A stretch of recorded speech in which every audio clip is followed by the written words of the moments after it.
Ekranların karşısında bizleri izleyen değerli seyircilerimiz, sizler için Türkiye'nin dört bir yanını adım adım gezerek sektörün önde gelen isimlerini sizlerle buluşturmaya devam ediyoruz.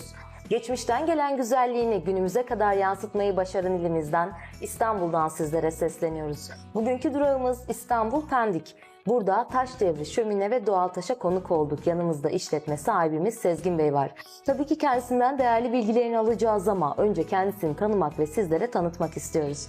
Sezgin Bey, programımıza hoş geldiniz. Nasılsınız? Teşekkür ederim. Sizler de hoş geldiniz şirketimize. Hoş bulduk, İyi, teşekkür sizler ederim. nasılsınız? Çok sağ olun. Sizleri biraz tanımak istiyoruz. Sezgin Bey kimdir ve bu serüven sizin için nasıl başladı? Tabii 1985 yılında İstanbul'a gelmeyle aslında babam İstanbul'a taşınmasıyla başladı. Gümüşhane Şiran doğumluyum. Şöminecilik sektörüne lise eğitimine ara verdikten sonra girdim. Tabii o dönemden sonra usta olarak şantiyelerde çalıştık. Bugün taş devrinin geldiği bir pozisyonda artık imalatta veya şantiye tarafında değil de masanın bu tarafında olup montajcı, imalatçı ve satışçı arkadaşları yöneten durumdayız. Gümüşhane Dernekler Federasyonu ve Gümüşhaneli birçok sivil toplum kuruluşlarında temsilcilik noktasında yönetimlerinde görevlerim var. Aynı zamanda Fesiyat İş Adamları Derneği'nde Sanayi Komisyonu, bölge başkanlıkları görevlerini yürütüyorum. Çeşitli derneklerde de faaliyetlerimiz devam ediyor. Aslında mükemmel bir seviyede de atılgan bir durumda devam ediyorsunuz. Şimdi bizim araştırmalarımız doğrultusunda Türkiye'de şömine ve doğal taş sektörüne malum baktık ama burada bir fark yarattığınızı gördük. Bu farkı diğer rakiplerinize oranla canlı tutabilmeniz, bu kadar çeşidi bir arada bulundurabilmenizin sebepleri nelerdir? Bunları kendiniz mi üretiyorsunuz? Bir sebebi de bu mudur? Aslında bu gördüğünüz organizasyon işte Antalya'daki doğal taş imalatımız, yapı kimyasalları imalatımız, keza hazne şömine giydirmeleri kısmındaki imalatlarımızın, bunların hepsinin hayalini aslında yıllar önce çok küçük yaşlarda kurgulayarak başladık. Sadece toz pembe hayaller kurmak diye ötesinde buradan başlatmak istiyorum konuyu. Dolayısıyla kurguladığımız hayalleri hayata geçirebilmek açısından da planlı bir şekilde ve disiplinli bir şekilde çalışma hayatında uygulamaya başladık. Sonra tabii gayret bizden, takdir Allah'tan dedik ve Allah'ın lütfuyla da Rabbim de bereketlendirdi, bugünlere geldik. Mükemmel. Peki burada üretimde bize ait dediniz. Evet. Bu şöminelerin üretimi ve doğal taşların üretimi de mi size ait? Şöyle söyleyeyim, Taş Devri Şömine ve Doğal Taş firması olarak Türkiye'de bu konsepte en fazla ürün çeşitliliğine sahip bir firmayız. Bunu gururla söylüyorum. Ekip arkadaşlarımın gayretleriyle çok güzel bir sinerji oluşturduk. Ürünlerimizin içerisinde bulundurduğumuz yaklaşık 600'ün üzerinde ürün çeşidinin içerisinde %80 imalat boyutundayız veya fason imal ettiren taraftayız. Kendi tasarımlarımızla çeşitli imalatçı arkadaşlara kendi proseslerimizi üreterek, teknik yapılarına kendimiz müdahale ederek ürettiğimiz noktadayız. Ama doğal taşta da Türkiye'nin en büyük 4 üreticisinden bir tanesiyiz. Kültür taşı ve kültür tuğlaları boyutunda Akdeniz bölgesinin en büyük imalat tesisi. Aynı zamanda da yapı kimyasalları, yapıştırıcı, der dolgusu konusunda da yine Antalya merkezli olarak bir imalat yapıp çeşitli ülkelere ve Türkiye'nin birçok noktasında bayi ağı olarak da satış yapan bir firmayız.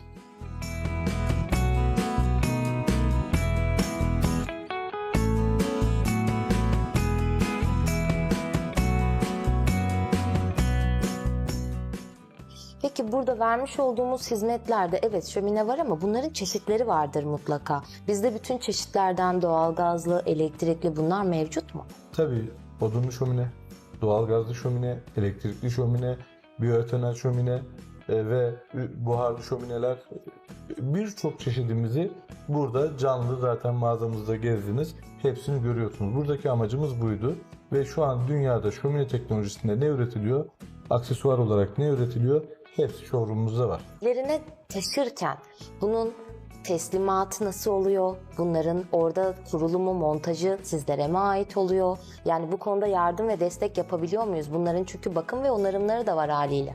Evet, sorunuzun başındaki noktayı yakalayayım ilk önce, oradan başlayayım. Aslında müşterilere çok hayal kurdurmuyoruz biz. Şuraya şunu şöyle yapacağız gibi çok böyle bir noktamız yok. Müşterilere hayal edebileceğini son finaline kadar gösteren bir teknik yapımız var burada. Mükemmel. Tabii iç mimarlarımız var.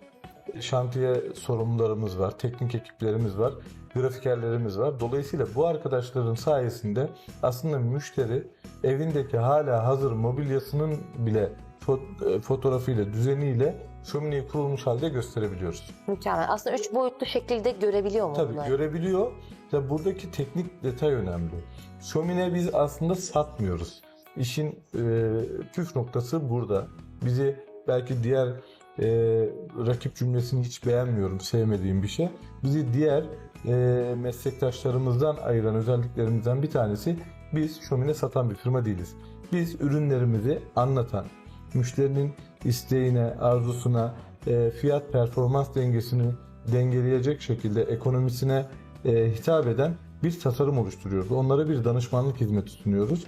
Sonrasında da zaten müşterilerimiz hayatta başarı yakalamış seçkin müşteriler. Dolayısıyla alacağı ürünün doğru adres olduğunu veya doğru ürün olduğunu çok iyi analiz edebiliyorlar. Peki bu teslimat noktasına değinecek olursak, teslimatlarda bir yardımcı olabiliyor musunuz? Yani kurulum, montaj.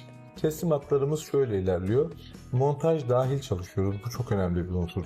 Yani bütün ürünlerimiz, buradan aldığımız ürünlerin hepsini ya adrese teslim, demonte ürünlerde veya montaj teslim yapabiliyoruz. Tabii haricinde bayilik olarak verdiğimiz parça ürünlerimiz de var, servis ürünlerimiz de var. Ama bunun yanı sıra montaj kısmı bizim çok özellikle üstünde durduğumuz ve profesyonelleştiğimiz bir kısım. Uluslararası standartlara bağlı E1 belgesine sahip ısı odaları, şömine kurulumlarında sızdırmazlık, yangın riskini en aza indirebilecek önlemlerin alındığı çok güzel bir kurulum sistemi öngörüyoruz ve burada da çok başarılı olduğumuzu düşünüyoruz.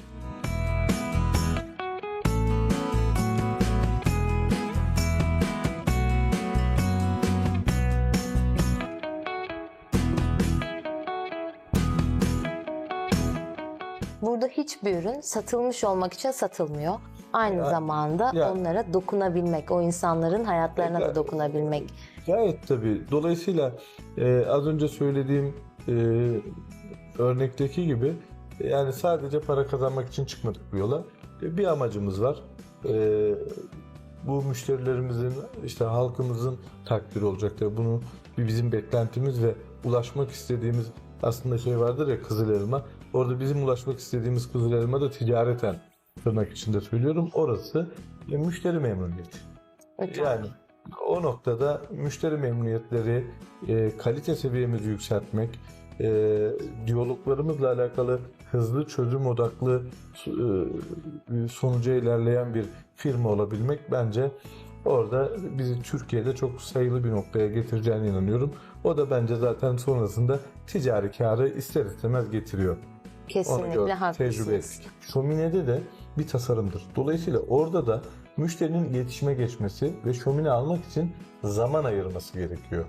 Çünkü çok fazla kirli bilgiyle internet adreslerinde, reklamlarla veya çeşitli yazılımsal oyunlarla firmalar üst sıraya çıkabiliyor. Evet. Ama baktığınız zaman firmanın içeriğini ve fiziki altyapısını incelediğinizde aslında öyle bir firma yok. Yeterlilikleri yok.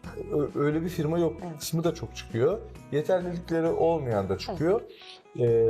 Tabii ki burada önemli olan şey şu, bizim ne yapabildiğimizi anlayabilmesi için fiziki temasa bence şömine müşterisinin geçmesi lazım. Evet. Bu çok önemli. Ama buna nazaran da yine internetten hiç görmeyerek uygulama yaptığımız, sattığımız, Türkiye'nin çeşitli illerine gidip montajlarını yaptığımız müşteri yapımız halihazırda yine çok fazla. Evet, harika. Vermiş olduğunuz değerli bilgilerden dolayı çok teşekkür ediyorum. Ben teşekkür ederim. Başarılarınızın devamını dileriz. Çok teşekkürler. Sağ olun. Ayağınıza sağlık.